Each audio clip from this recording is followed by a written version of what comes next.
She fills the water bowl first, every morning, before she remembers. It's been 3 weeks now. The bowl sits by the kitchen door, in the same spot it always has. Some mornings, she still bends down, out of habit. Water running, before her hand stops halfway. The leash is still on the hook, by the entrance. She passed it twice yesterday, didn't touch it, just slowed down for a second.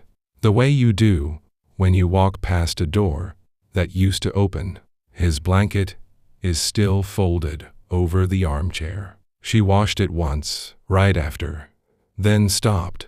It still smells faintly like him, and she isn't ready for that to change. In the evenings, the apartment used to have a particular kind of sound. Nails on the floor, a sigh as he settled near her feet. Now there's just the refrigerator, and the traffic outside, and a quiet that feels slightly too big for the room. She still finds herself glancing at the door, around 6, just for a second. Then she remembers, and looks away. Her sister asked her last week if she was doing okay. She said yes. She wasn't lying, exactly. She just didn't know how to explain that okay. And this can exist in the same sentence. There may be a pain that comes simply from having loved something, and then losing it. That pain, on its own, might not be the problem. Sometimes, something else settles on top of it, quietly, without announcing itself.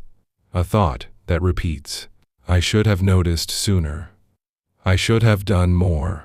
Maybe that second wait is the part that lingers the longest, longer than the first. She keeps replaying the last morning, looking for a sign she missed. There usually isn't one, but the mind looks anyway. Buddhism, in some traditions, draws a soft line here, between grieving and clinging. Grieving, perhaps, is simply this: he is gone.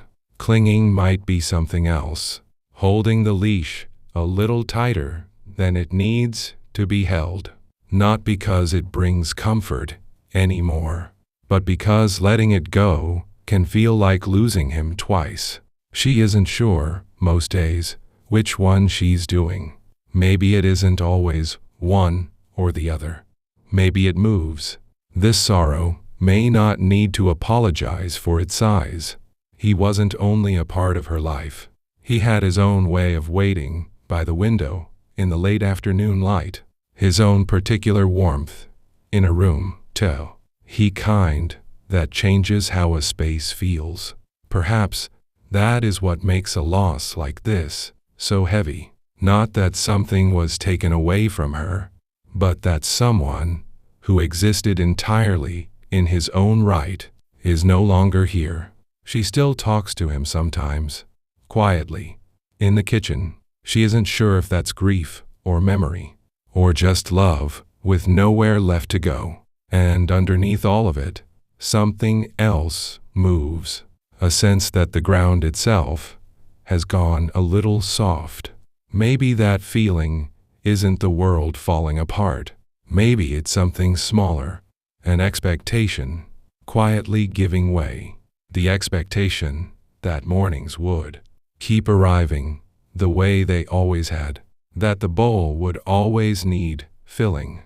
She doesn't know yet what the mornings will look like instead.